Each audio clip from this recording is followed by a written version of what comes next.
حضرت جندب بن عبداللہ بجلی رضی اللہ عنہ سے روایت ہے کہ رسول اللہ صلی اللہ علیہ وآلہ وسلم نے فرمایا، قرآن اس وقت تک پڑھتے رہو جب تک تمہارے دلوں کو اس پر اتفاق ہو، اور جب تمہارے درمیان اختلاف ہو جائے تو اٹھ جاؤ۔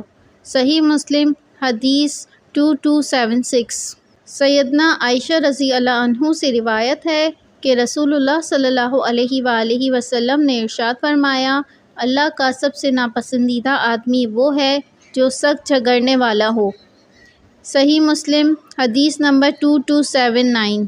حضرت ابو سعید خدری رضی اللہ عنہ سے روایت ہے کہ رسول اللہ صلی اللہ علیہ وآلہ وسلم نے فرمایا، لوگ لوگوں کے طریقے پر بالش بالش اور ہاتھ ہاتھ چلیں گے، یہاں تک کہ اگر وہ گوہ کے سوراخ میں داخل ہو گئے تو بھی ان کی پیروی کرو گے۔ ہم نے عرض کیا، اے اللہ کے رسول، یہود و نصارہ کے طریقے پر؟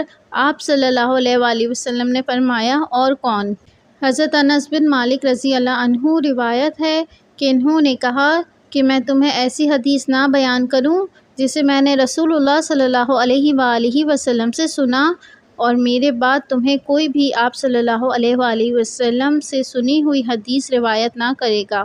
آپ صلی اللہ علیہ وآلہ وسلم نے فرمایا، علم کا اٹھ جانا اور جہالت کا غالب ہو جانا اور زنا کا عام ہو جانا اور شراب کا پیا جانا، مردوں کا کم ہونا اور عورتوں کا باقی رہنا، یہاں تک کہ 50 عورتوں کے لیے ایک مرد ہی نگراں ہوگا، قیامت کی علامت میں سے ہے۔